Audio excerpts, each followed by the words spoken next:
Welcome to the Choreolosophy Podcast. This is a special live broadcast I'm going to take you to in just a second, but this was kind of brought to you by the Patreon, I guess you could say. Patreon subscribers were able to jump into this Zoom meeting and have a conversation with me about teacher burnout, and they were able to offer their thoughts and their personal experiences while we drew some questions and some thoughts out of the Facebook chat as well. It was kind of fun. It was an experiment. I've never done this before on the show, although I've always wanted to.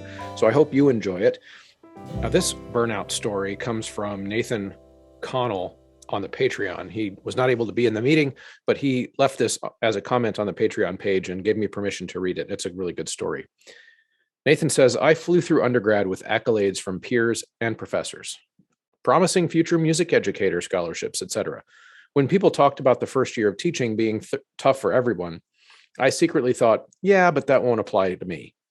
I got my dream job, teaching at the high school I graduated from, and I got to work with some of the teachers who made the biggest impact on my trajectory. I didn't have to go through the logistical learning curve of figuring out how school worked, so to speak. It was everything I had dreamt of since middle school. Yet after a few months, I found myself looking on LinkedIn, trying to figure out an escape plan. I wasn't the instant success I thought I would be. Add to that being at a school from 6 or 7 a.m. to 10 p.m. or later, and I was not doing well.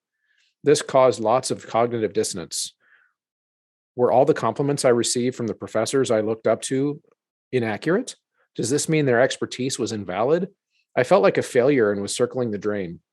Here's my theory. Throughout our lives, we have different things we draw value from. In high school, it's often activities, academics, friends, family, faith communities, and more. When you have a bad day in school or a bad practice or a tough day with friends, you can so often turn to one of the other things to find value and self-worth. This balance is hugely important. College slightly pares that list down, but there is still different areas to draw value from. When graduation happens and the job first starts, for me, those are other areas of my life that I drew value from. They essentially vanished. I was wholly consumed by the job, comparing my musical process and product of the pinnacle of my musical career, the senior year of college, another deadly mistake to think that that's the pinnacle of your career. That's good. There was no value distribution. Good days at work were good days, bad days at work were bad days. Over Christmas break, I bottomed out knowing that the cycle I was in was not sustainable. Something had to change or I would not make it as a teacher. I forced myself to sign up for a weeknights ski race league.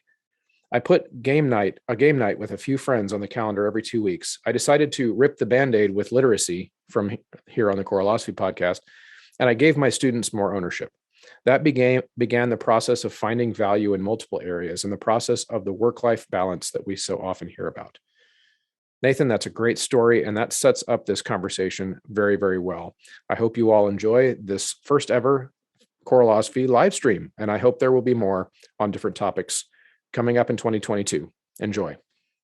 Okay. Now, for those of you who are with me here in the Zoom, if anyone will do me a favor and just jump into the Facebook stream and just type hi or something, because that would be great, because then I can see what kind of delay we're dealing with here, because I'm going to get this conversation going. It looks like we've got some folks tuning in and listening already. The topic of the day is teacher burnout. And part of the inspiration for this conversation and this talk, which will become later an episode, so I'm going to take the recording of this and post it as an episode soon. It's January 2nd when we're having this conversation. Teachers all over the world and all over the country are ending their holiday breaks and they're getting ready to go back into the classroom. And I every day I log on to social media and I see a post of a colleague has shared yet another article about how horrible it is to be a teacher right now. And it makes me sad. I understand it. I understand why teachers feel that way. But at the same time, I want to help. And sometimes that means people just need to vent. Sometimes people just need to hear that other teachers have similar feelings. They're not alone. They're not the only ones that sometimes question whether or not they're doing what they're supposed to be doing. So I'm going to start it out this way. I've got some articles pulled up here, way too many tabs open in my life, but I can find them. So I'm going to start out with this one. Is called, all right, here it is. All of the good teachers have already quit or are thinking about it. This is an article on the educatorsroom.com, I'm assuming is a blog. And just to keep things simple, I'm going to post the links to these that I discuss in the show notes rather than screen sharing. I've got some highlights here. So from this article, these are the bulleted highlights of why so many teachers feel this way. Number one, the increased demands of teachers to be more accountable than parents. In other words, the feeling, I think, is what they're trying to say, because I don't think anyone says this explicitly, but the idea that it's the student performance in the classroom is the teacher's job and not a a co-responsibility between the teacher and the parents, which is definitely something that I know I feel, but it's like one of those things that it's hard to prove. Another one from this article, the lack of resources to help teachers actually support the content. Another bullet point, the assumption that teachers should pay out of their pocket for resources for students. The escalating behaviors of students with mental health issues and parents. The lack of flexibility for teachers to actually I'm going to start that one again. The lack of flexibility for teachers to actually being active learning on the job, being a professional development support, that type of thing. The never-ending amount of paperwork attached to student learning that teachers are supposed to complete. And that's just the start. And this article cites a 50% of teachers have considered leaving the profession and at some point. And that doesn't surprise me. This article, I think, is touching on a lot of the nuts and bolts, the day-to-day frustrations that teachers feel. And I think that's normal. So I'll put that link in the show notes. And, I don't know if anyone's listening on the stream and resonates with any of these that I read, or you guys here on the Zoom too, feel free to use the chat at the beginning and enter in your thoughts. If these are things like, yes, I've experienced these too. Another one I'm going to cite here is an NEA article, and this one's called Getting Serious About Teacher Burnout. This was published just now in November. Some key takeaways from this one, as staff shortages deepen across the country and workload increases, more educators are feeling burned out and demoralized, as that's why we're here today. Research shows that school leaders who protect teachers' time, invite their input, and support their mental health and well-being through comprehensive programs see higher levels of satisfaction.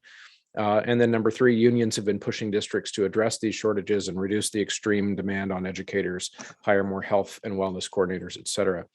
Now, on this one, this number two, the research shows that school leaders who protect teachers' time, this one's a big deal. And this is part of why I wanted to have this conversation, because whenever I see these teachers that post about these feelings of burnout, I think maybe the reason it resonates with me so much is that I do feel a little bit of guilt, in the sense that I love my job so much that I don't feel these things very often.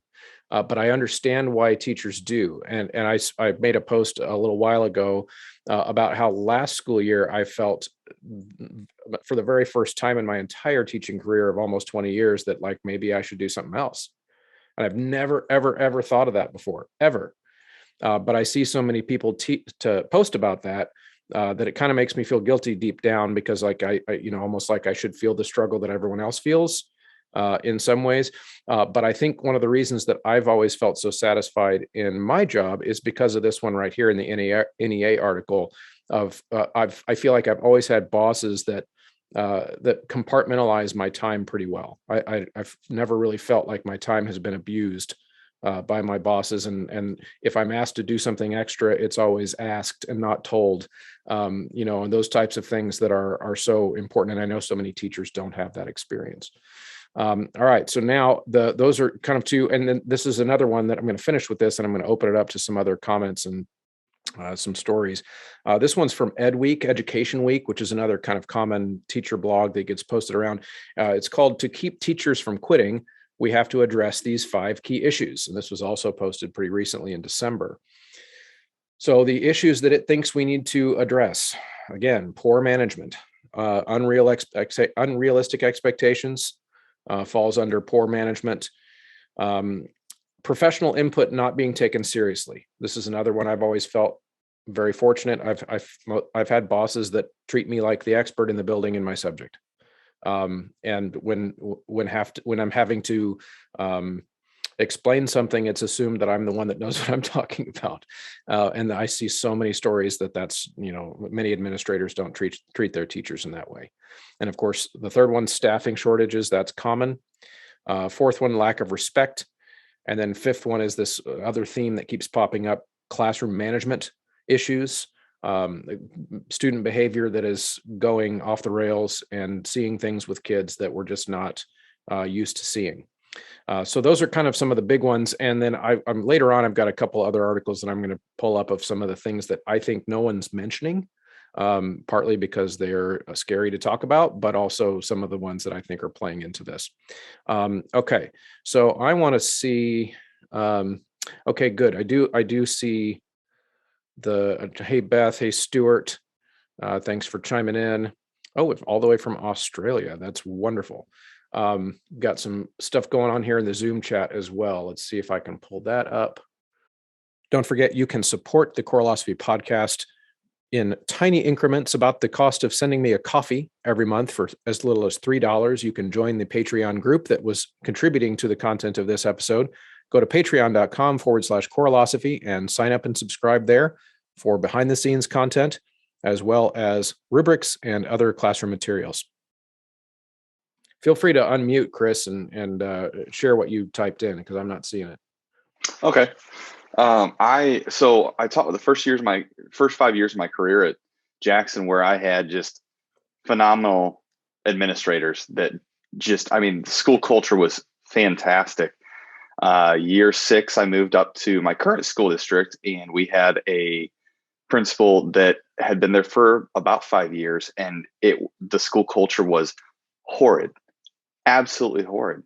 And it was apparent it was her. Some crazy things happened. She got non-renewed that year and quit in February, and we got a new just rock star principal in there who has done really wonderful things. But even before all this COVID stuff, we lost 5 or 6 teachers because of that principal. I think there's a big something to school culture and teacher retention. Yes, that comes from the top down oftentimes. And I think, it's the management and the ability for teachers to feel like they have some type of say in the outcome of what happens in the school. When teachers feel that diminishes or that's gone, then a lot of this nihilism and why are we doing this kind of creeps in. Yeah, good. So in fact, that actually is a really good segue, Chris, to one of the things that I wanted to talk about in this conversation is the concept of moral injury, which I think that plays into what you were just talking about. When the school culture suffers and the teacher doesn't feel like, it's above my pay grade, right? How many times do we hear teachers say stuff like that? Yeah, I know that's a horrible thing, but I can't do anything about that. That's not my job. I'm not the one who gets to decide. And because there's always going to be somebody above us. So for those of you who are not familiar, I'm citing an article here called Moral Injury Among Professionals in K-12 Education. This is by Aaron Sugru from Augsburg University. And it's a piggybacking on a term originally coined by mental health professionals working with American military veterans. Moral injury refers to the lasting emotional, psychological, and existential harm that occurs when an individual perpetrates, fails to prevent, bears witness to, or learns about acts that transgress deeply held moral beliefs and expectations. So moral injury occurs when an individual experiences deeply troubling cognitive dissonance between their internal moral code and the actions that he or she engaged in or witnessed. Symptoms of moral injury include guilt, shame, anxiety, depression, and anger, and can lead to the loss of trust in oneself or others, existential dread, and deep demoralization. These symptoms can be long-lasting and do not resolve easily on their own. And this paper goes on to discuss how those concepts are being experienced by educators as well, partly because we see these things where, if we're the ones that interact with the kids, We're the ones that see the kid that suffers. We're the ones that have the conversation pulled off to the side with the kid who is, being abused, the kid who is being neglected, the kid who needs a thing in your classroom that, based on some policy or procedure or whatever thing, you can't provide. And so we have to say, well, it's above my pay grade, and then we have to move on. And that's, I don't know how avoidable that is. It's just, that's kind of the way our world is. And so again, if those of you here in my Zoom, feel free to jump in and respond or add anything to that. If any of this resonates with any of you, that's awesome.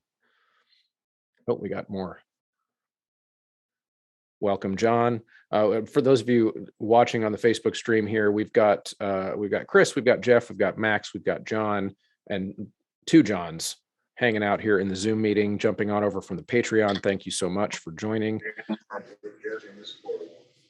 Yeah, Matt, was that?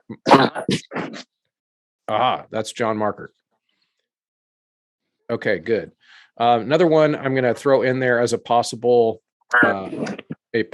source of this, and this is the one that's a little bit tricky to discuss.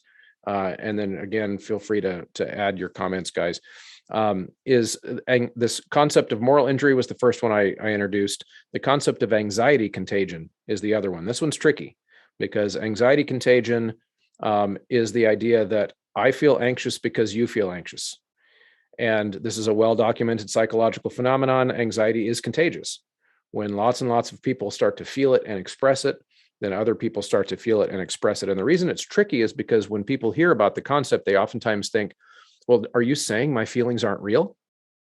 No, that's not what it's saying. It's definitely not saying that. It's just saying that anxiety is contagious. And by being aware of the fact, so Dr. Rachel Zoffness, there's some great podcasts that she explains this, but there's an article I'm also going to link. Her suggestions for fighting anxiety contagion: stop obsessively checking all these articles about this topic. In other words, find someone that is sourcing hope, which is kind of the goal of today's conversation. Check your sources. In other words, see how common the things are that you're worried about, rather than just somebody's anxiety-ridden blog. Number 3, meditate, do things that make you happy. All those types of things seem obvious. Number 4 is don't contribute to the panic. Number 5, stay social, doing the things that make you feel connected. Establish a daily schedule, separate workspace from living space, all these different types of things. I think there's a life, work, love, relationship balance that plays into this as well. It's like how many of us as teachers have gone through it, at least at some point in our career, the existential dread, so to speak, of like, how much of myself do I give to my job? And if the answer to that is I have no limit, then we're going to be susceptible to all of those things. And I know that for as a younger teacher, that was a big issue for me. I don't know what, it's just getting old and grayer that made that easier later, where it was easier, 15 years in or so, to just say, no, I'm not doing that. And move on and then not feel guilty about it. But I think that's a big aspect of it too. Okay, so Jeff says, surround yourself with positive people and maybe have real conversations one-on-one. Yeah, Jeff, do you want to add more to that? I guess I would just say that what's worked for me in this really kind of uncertain time is to surround myself, like I typed, with positive people that are outside of our profession, outside of the teaching profession, that maybe have different worldviews than us, have different problems than us. We can commiserate on some things, but also find some things that we can agree on that are not worth catastrophizing. And just finding some common ground and talk about things that are not necessarily teacher related. We can vent and we can talk about those things to maybe somebody that is not going to echo back to us the same sort of anxieties that we have. Yeah, absolutely. And that's really great, because it plays very much into the article that I just touched on from Dr. Zoffness with anxiety contagion. Because if it is something that you're susceptible to, In other words, being super anxious about this existential dread about your job or whatever it is, then choosing to put yourself in an environment where that is going to be echoed back to you in large by large numbers of teachers. So maybe going to the bar after school with the other teachers that also hate their jobs, that will make it worse. It at some level. I mean, yes, is there a value also of venting with people? And of course, but it has to do with whether or not the goal of that is to get through the stress into non-stress, or is the goal to just help each other spiral downward. And so that's huge, and a huge issue.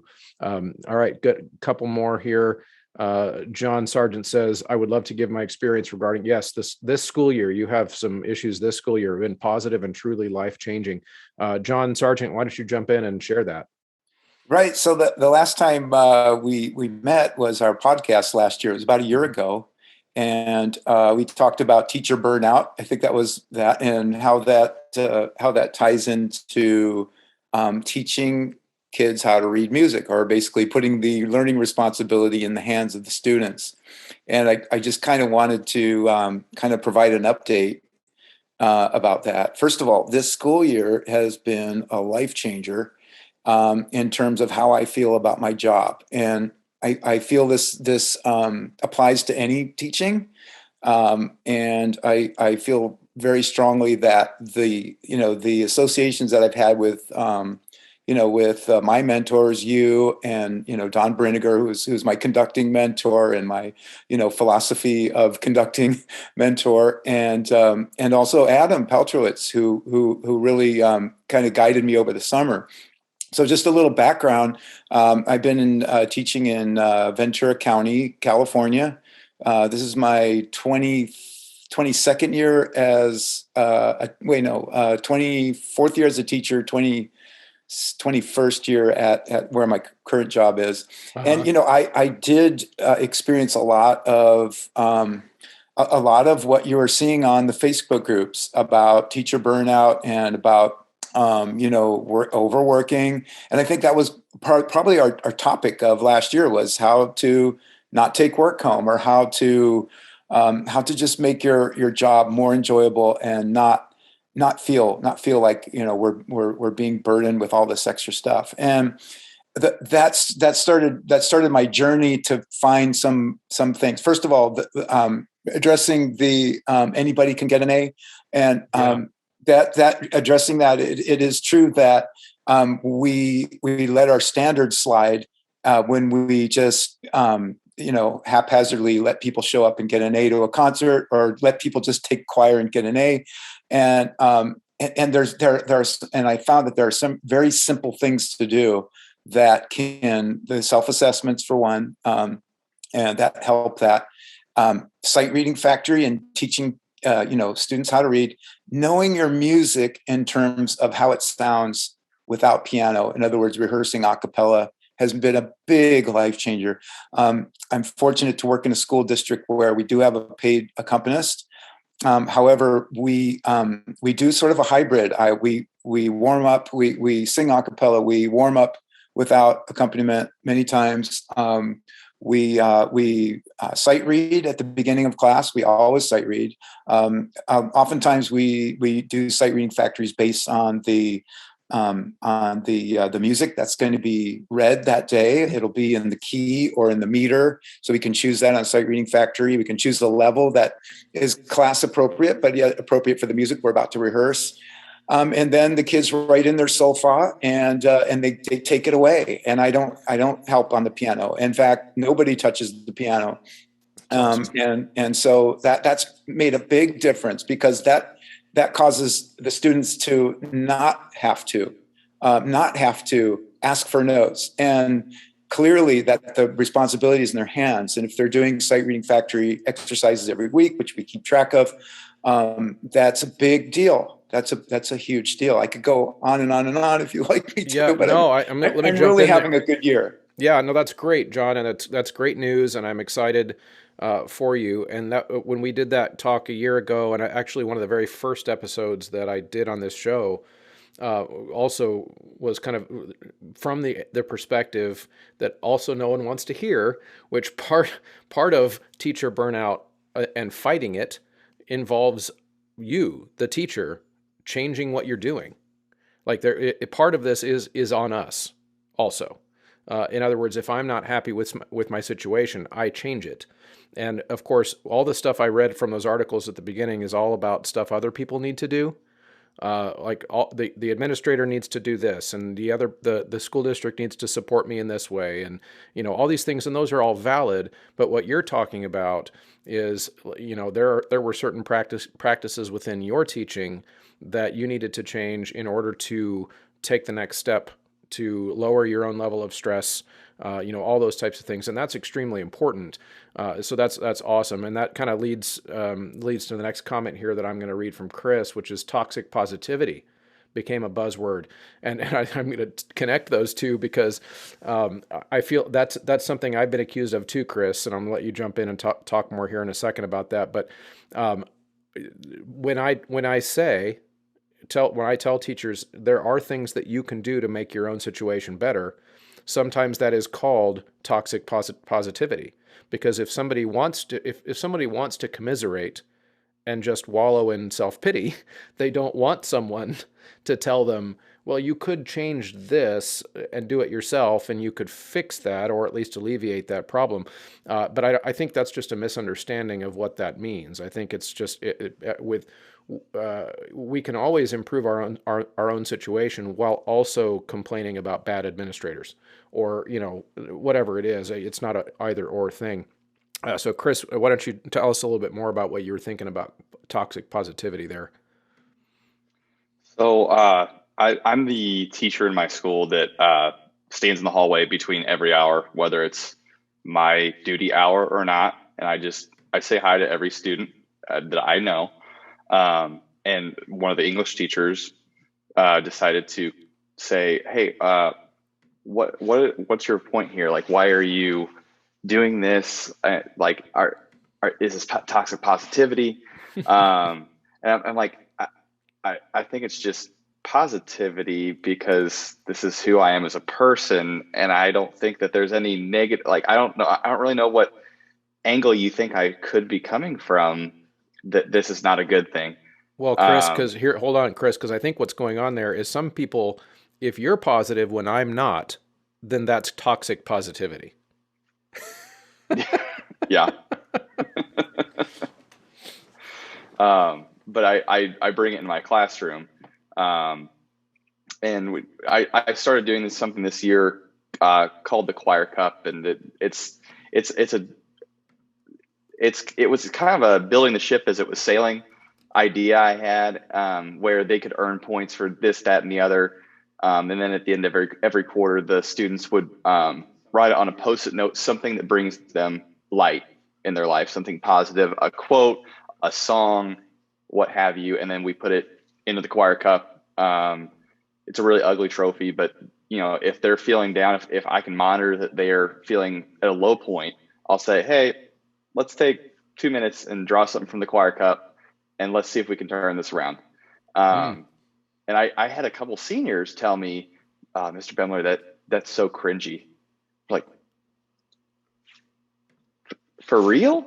Like, no. And as the months have gone on this school year, they've come around on it. Like, and to where one of them asked, "Hey, Mr. Bemler, I think we need to draw from the Choir Cup today." And so it's just been this mindset change and shift that they need to know that it's okay to feel positivity. That's not toxic. That's just a buzzword that got put in their heads. Like, just sitting here, I looked at the Google Trends for toxic positivity, and there's a big spike at the end of July, beginning of August. And I think that just got planted in people's heads, and it just became this mass, "Oh no, we have to watch out for toxic positivity because it's bad." Mm-hmm. Anxiety contagion. That is exactly what I was talking about. In other words, it has become, I'm just going to say it now, it has become popular to be mad at being a teacher and to want to quit teaching. It has become trendy. It has become something that if someone posts that, they know they're going to get a bunch of sympathy. Now, again, it's tricky because that doesn't mean your feelings are not valid and it doesn't mean your feelings aren't real. But we have to be aware that there are competing forces.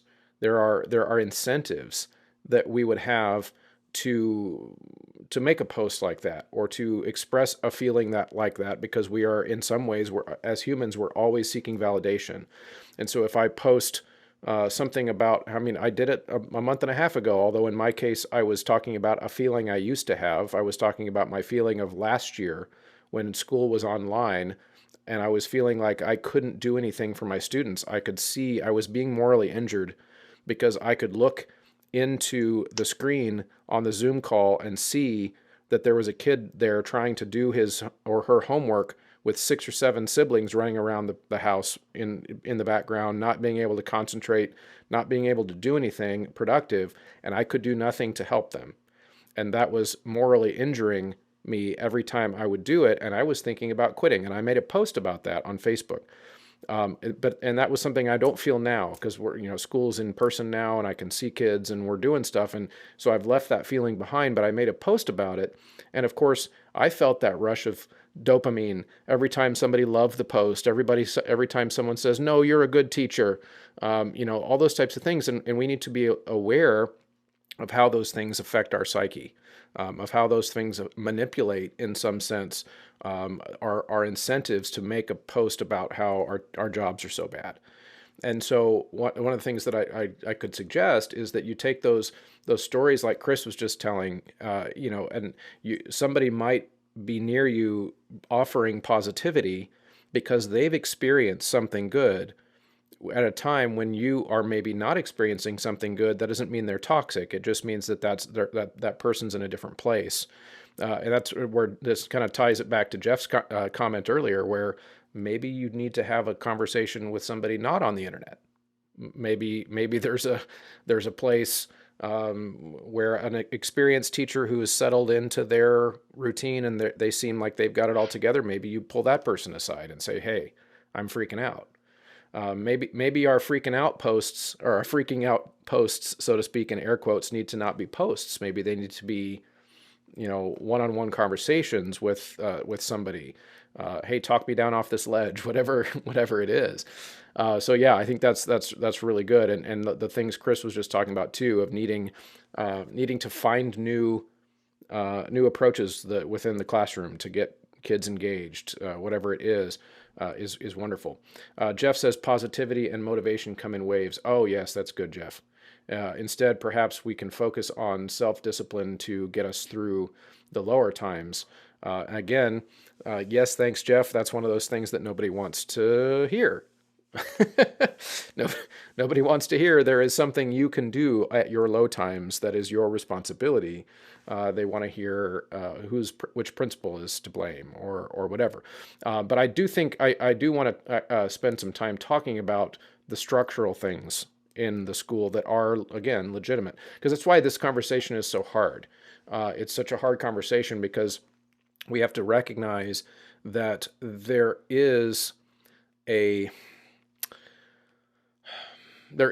anxiety contagion, there is a moral injury situation going on, and there is self-discipline, as Jeff just said, that is needed in order for teachers to be able to pull themselves through the hard times. But that doesn't absolve questionable decisions by administrators. That doesn't absolve structural issues within a school district that are causing teachers to not want to do their jobs long term. Doesn't mean that every school district pays well enough. There's all these things that are legitimate issues. I guess what my bias in this conversation is, to be fully transparent, is that we are here, we chose to be here, and the kids need us. So I'm going to figure out a way for myself to be as present for the kids as I possibly can, while also working on those systemic things. Like I said, when we first signed on, I'm fortunate. I sometimes feel guilty for how fortunate I am, because the structure that I have to teach is, in a lot of ways ideal. and there I have the support that I need. I have the bosses that understand what it is that I'm trying to accomplish, and that administrative support and open doors for for colleagues and those types of things. And not every teacher has that, but at the same time, there are, and this kind of going back to John Sargent's comment too about fixing practices within the classroom. I also don't take my work home with me, and that's a huge thing that I had to work towards. And part of that was by just being better at my job. I had to get better at my job so that I didn't have to take the work home. And that makes a huge difference too. So I wonder sometimes how many, when I see posts from teachers that are feeling this existential dread, I wonder how much inefficient time I would see if I was allowed to observe the teacher's practice. And that's also hard, because you can't say that without sounding accusatory. But I would love to be a fly on the wall in the most freaked out teacher's classroom, to see how much of that is self-inflicted. And that's hard, because when someone's hurting, you don't want to accuse. But at the same time, I think that's one of the things that for us as teachers, we would benefit the most from, is the ability to observe and be observed. And we don't have time. We're too busy teaching to observe other teachers half the time. And I think the school districts that provide that time they're ahead of the game, and not very many people do that. I've already had one colleague from here nearby that was given a day to bring students from all levels of their choir program to just come observe ours for an entire day. And they were provided the support and a substitute teacher, and to bring a group of kids. That's amazing. I would love the opportunity to step outside of my classroom for a day and see how other people are doing. Because it gives us perspective. It gives us perspective on what we're doing, and the chance to second guess and to reflect, I suppose. Yeah, that's just really, really good. I'm going to dig back into this article real quick, because it's kind of reminding me of some things about the anxiety contagion. Because also one thing that we could move into, if anyone has thoughts to add, in this more structural conversation that I was mentioning before, is that COVID, the pandemic, the changes in the way we teach, the priorities of school districts over the last year and a half, these things play into this. And I think it's not a coincidence that we're seeing more of these posts now than we were 2 years ago, because of COVID. So this article from Rachel Zoffness, Anxiety Contagion, this is Tips for Relief. She starts the article from that perspective. In the face of COVID-19 and now vaccine hesitancy, we're seeing a viral spread of anxiety contagion. Panic is as contagious as any pathogen and is dangerous in its own right. Research shows that when we see people panicking, buying up all the available water, for example, our brains respond with a similar anxiety spike. We're built that way because it can be adaptive in certain situations, but it can also be maladaptive. Sustained anxiety is literally bad for your health. The more you panic, the less functional your immune system becomes. The science of anxiety is this. In the face of a real or perceived emergency, your sympathetic nervous system kicks in, triggering the release of stress hormones like cortisol. Over time, cortisol suppresses your immune system, causing a decrease in white blood cells, the cells that help you fight off viruses, putting you at greater risk of infection. The more you panic, the less able your body is to fight off illness, and the more prone you are to getting and staying sick. It is therefore important to manage anxiety and stress. Now, I bring this in because during the pandemic, of course, not only have we been stressed about whether or not our school would be in person, whether or not kids would be wearing masks, whether or not school would be predictable over the last year and a half, whether or not our class sizes were going to be manageable, whether or not staffing issues within our school, all these things that I've mentioned at the beginning of the stream, we've added on to that this existential fear for our own health and our own safety that in a lot of ways teachers have been disproportionately for lack of a better term, alarmist about. Teachers have been more alarmist about COVID-related issues than the general population. That's not shouldn't be a controversial statement because it's pretty obvious. And so to me, I read a paragraph like that where I see that we are actually making ourselves sicker or potentially sicker by being more and more fearful, feeling more anxiety. These things are connected. So it's the idea that there's no such thing as just body health.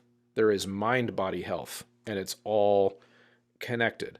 When the mind is healthy, the body is able to be more healthy, and I think that's why this conversation is so important. So yeah, I think this is a really, really important thing, because if we are going to, as educators, properly address some of the structural things, we are going to have an established routine, I guess, within our own classroom, kind of going back to John's comment of, I can handle the process that's going on in my classroom with a low enough level of stress that I can exude confidence, that I can be a leader, all those types of things, so that when there's an opportunity for a conversation about the structure of my building, about the leadership structure, whatever it is, I'm going to be someone that people seek out my opinion. Or, but if I'm the panicked teacher that complains about everything at every faculty meeting, then maybe I'm not the person that would be sought out for those types of things. So I think, that part of it, a little bit of a ramble, but how are you guys feeling? I'm going to have a kind of a direct question here for those of you guys on the Zoom that are listening. How are you guys experiencing this concept that was mentioned in one of the articles of student behavior? That is, we're hearing stories, student behavior is worse than ever. Are you guys seeing that at all? Anybody feel free to jump in on that. Chris, no, I'm not either. because I took some time during COVID and over the summer to really examine what I'm doing as a teacher in terms of classroom management, because I am the nice guy person who is kind, and this year I decided to establish guidelines and rubrics, and I'm having a better, more enjoyable career. This is a time in my life where I'm really enjoying my career, and student morale is higher. But that's because I had to take the time to really examine what my guidelines were, and examine how the kids are being assessed, and trying to put their learning like squarely in their hands. And so that's made my life less stressful.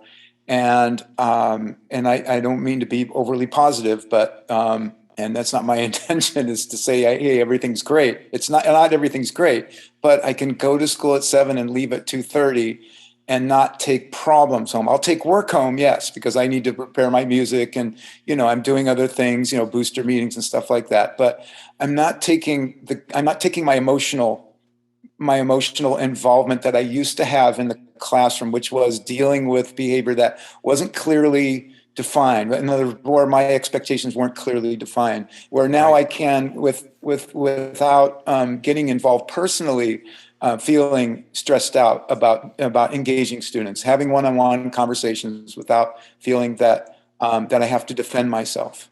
Yeah. You know what? That's great. And I think that's been my experience too.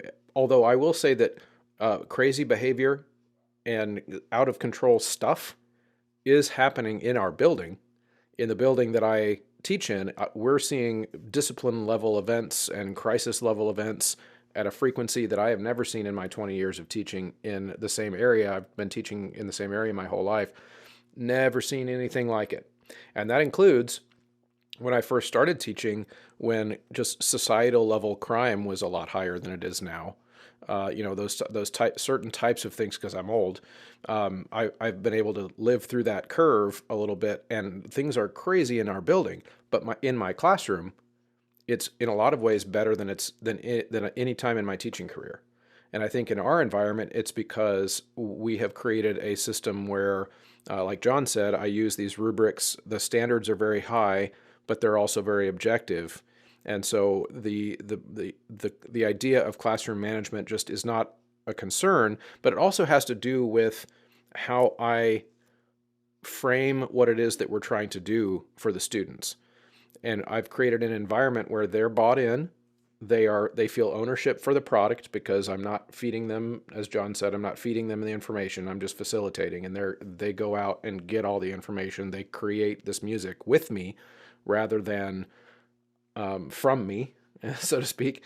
And so it's a philosophical reason that the behavior is good in the classroom as well, and that can't be escaped. That has to be taught, and that has to be built from scratch, and that takes years oftentimes to accomplish that. So that's interesting that I've felt many times throughout this school year that my classroom is an oasis in a sea of crazy. And my students have told me that too. They've told me that walking around our building sometimes is scary, but until they come to the choir room, and then everything it's like normal. That's the normal place in their life, which makes me sad, but but also proud. And so I think that some of these issues with behavior in the broader education system are, to me, and this will be controversial maybe, but to me it's like anyone who couldn't see this coming when we shut down school needs to just wake up, because when everyone in August of 2020 started complaining or started sounding the alarms, myself included, of what could happen long term to kids if we shut down school for extended periods of time, this was what we were talking about.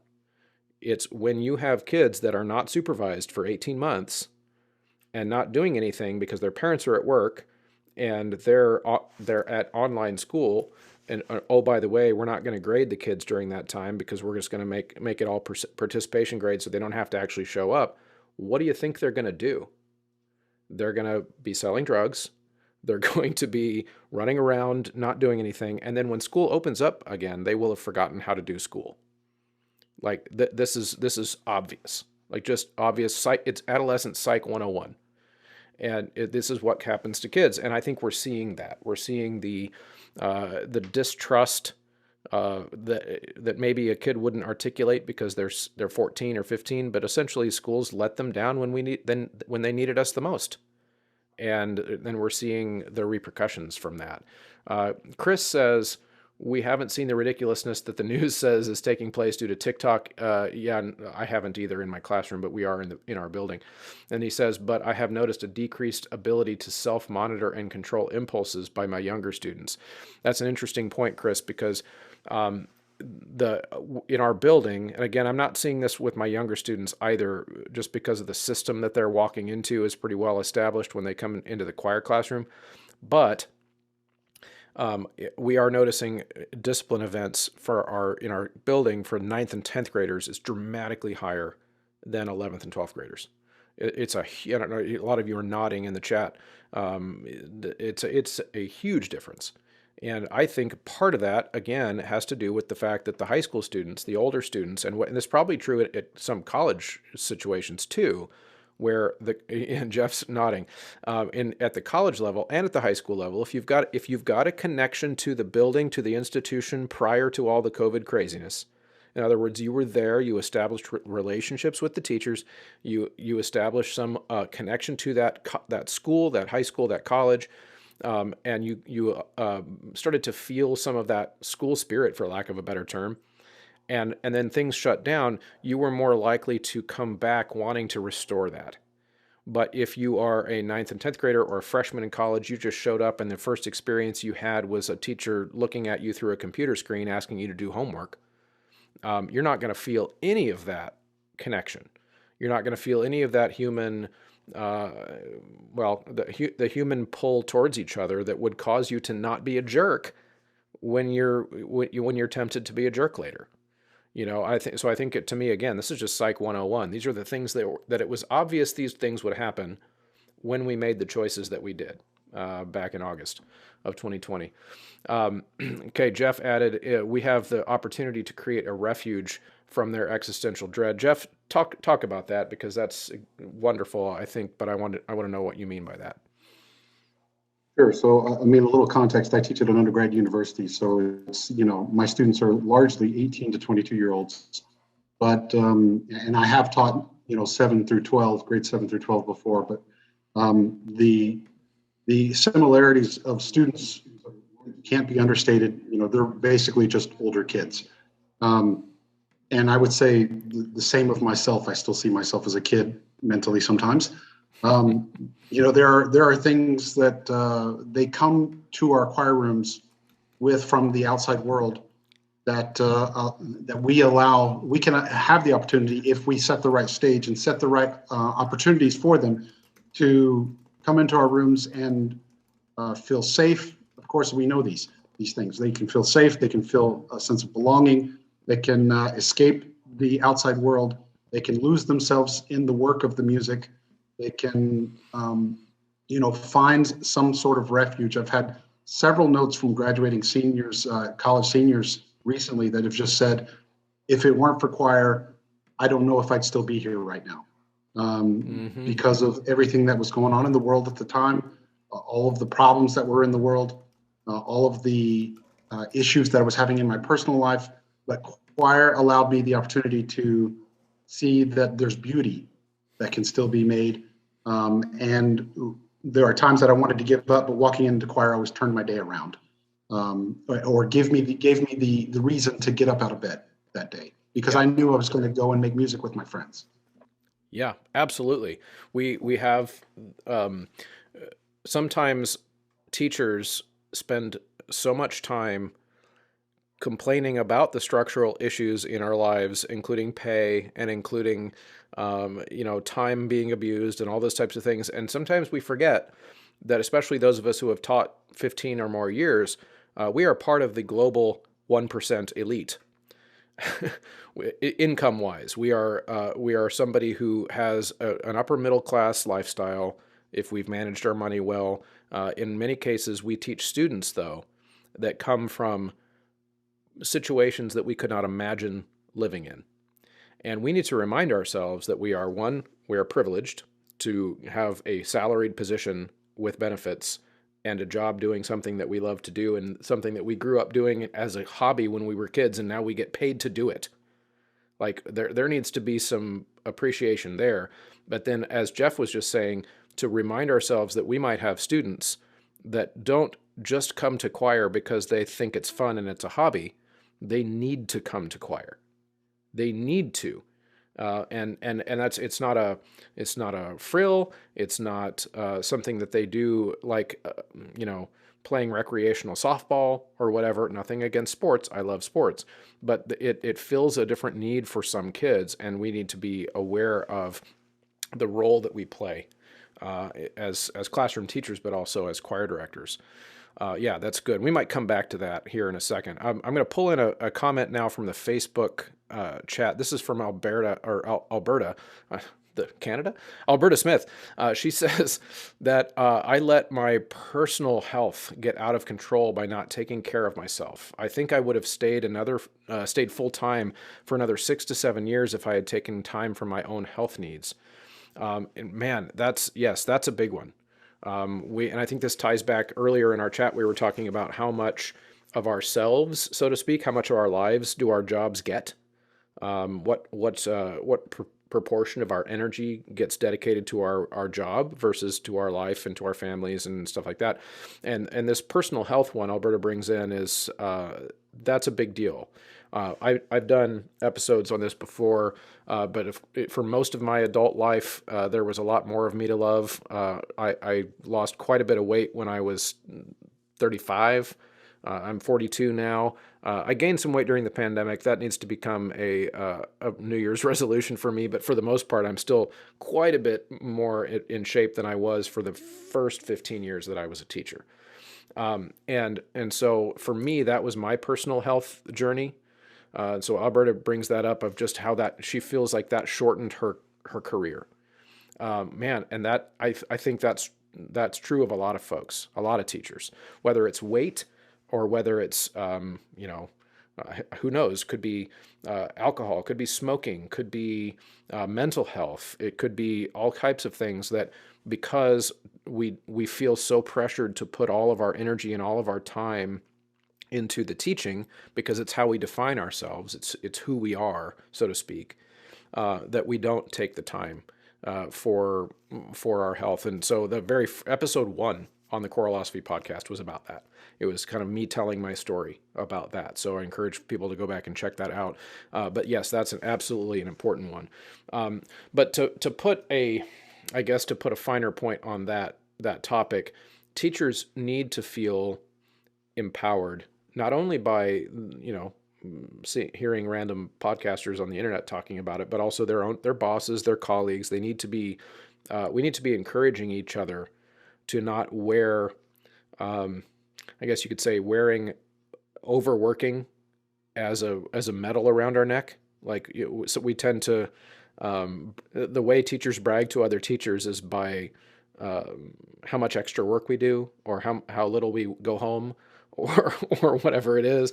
As long as those things are brag points rather than shame points, then Alberta's issue will continue to be an issue for a lot of teachers. But yeah, that one's a rough one.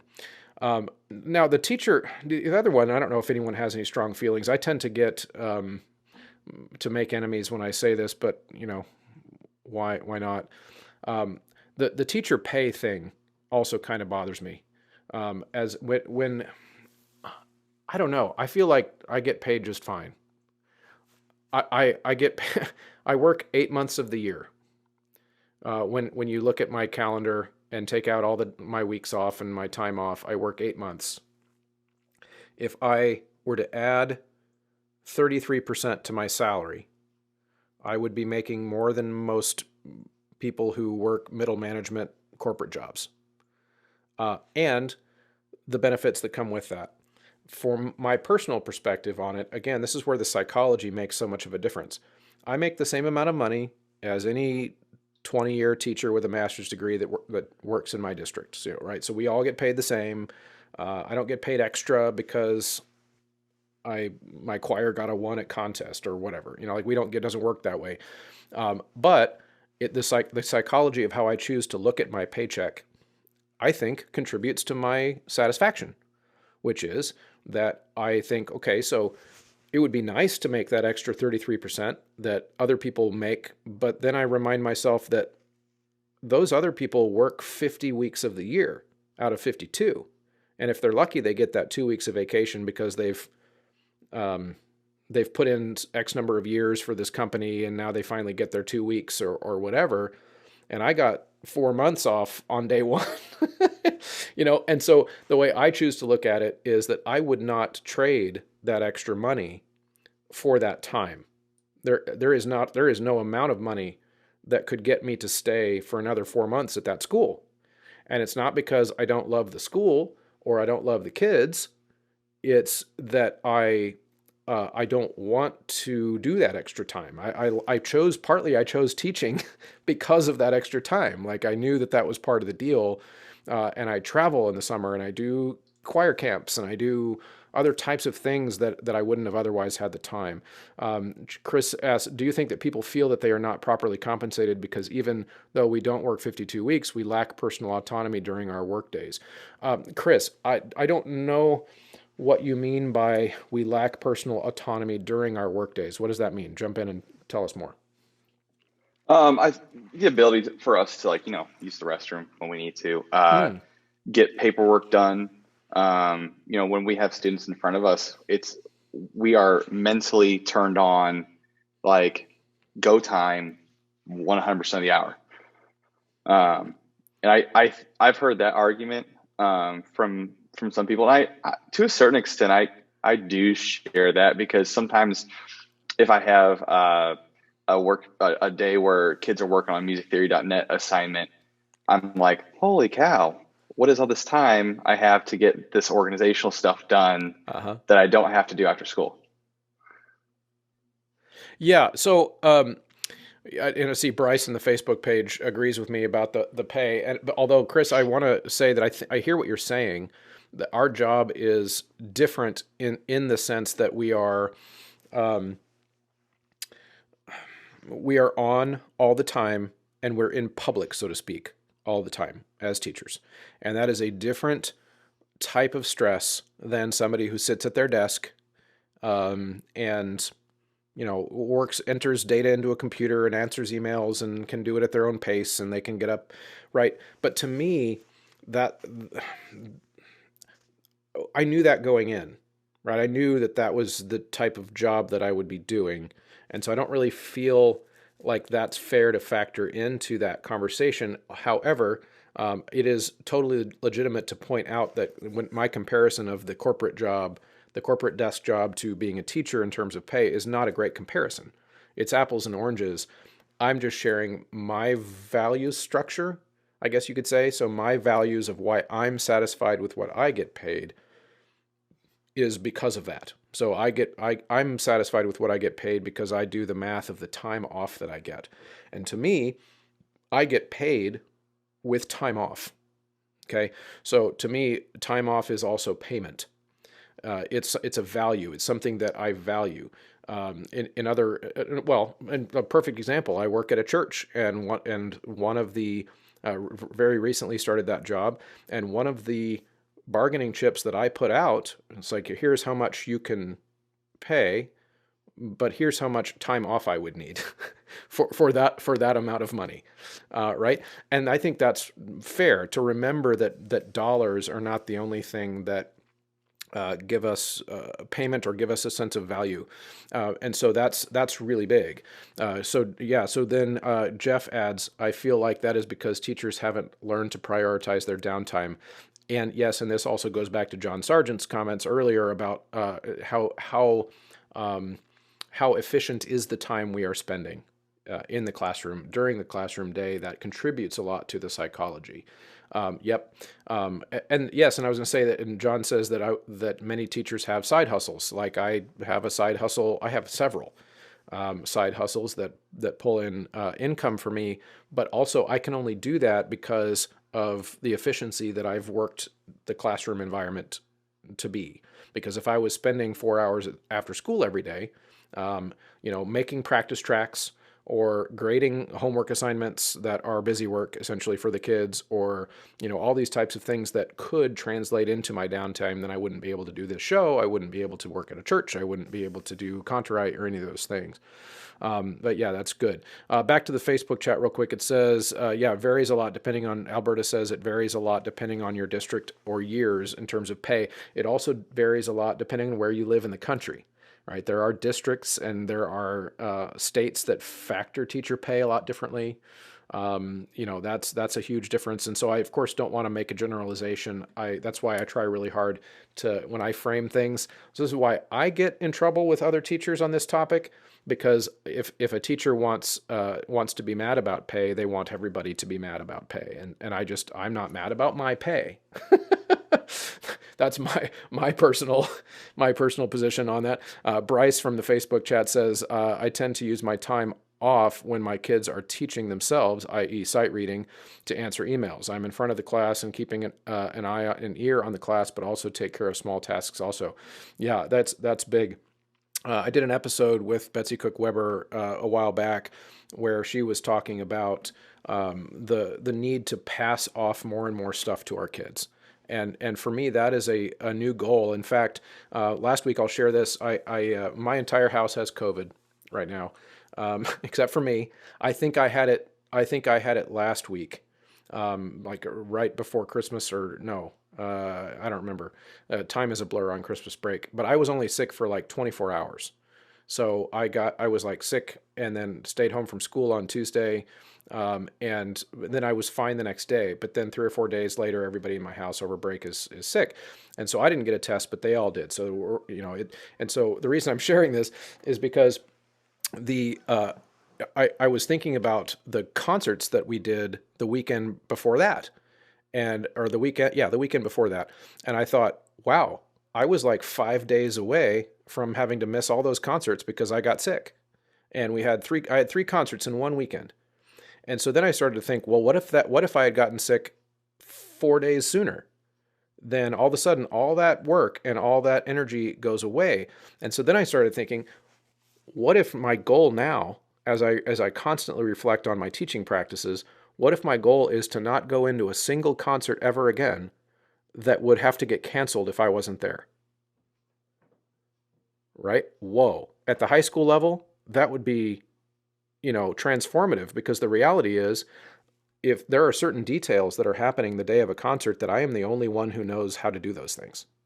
And I'm the only one who knows where that stack of programs is, or I'm the only one who knows where that, or the other instrument that we're supposed to bring is, or who's supposed to walk to where at what time. And all those things are things that live up here. And I take for granted the fact that I'll just show up and bark orders and people will do those things. And directors know how complicated concert day can be, where I couldn't even sit here and list all the things that I have to keep track of on the day of a concert. But if I wasn't there, all that falls apart.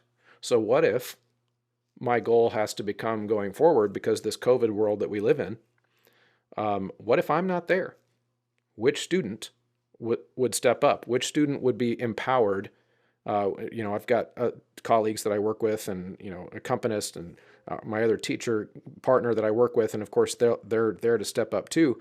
But ultimately, how much of this can be passed on to the student, and that's hugely important. So I'm just thinking out loud here.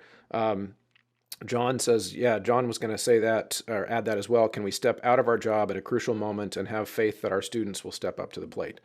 Yeah, I think that's valuable for every teacher to be thinking about, I think.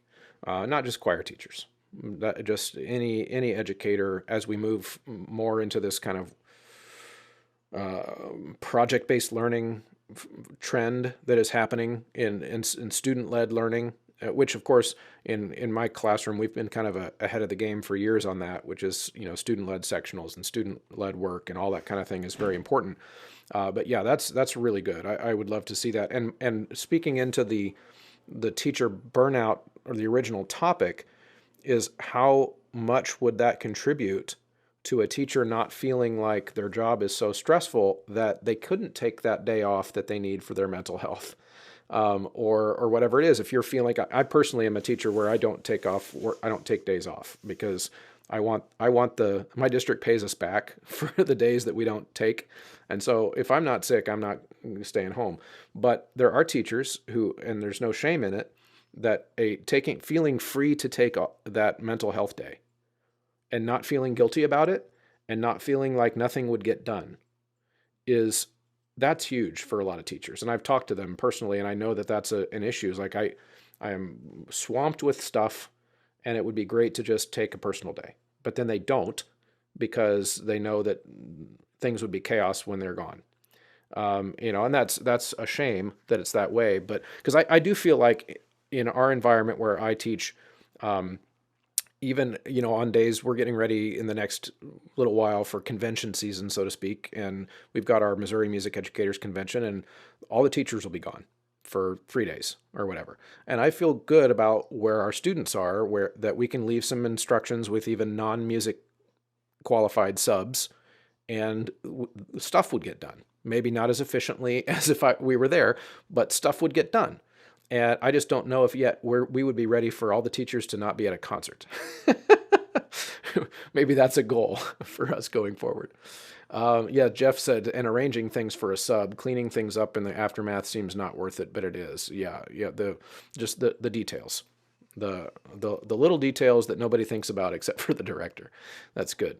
Yeah, that's really good. All right, so we're gonna wrap this up pretty soon here. I'm gonna take one more, kind of putting a fine point on the concept of moral injury, because I do want to get a little bit of time to voice some of that.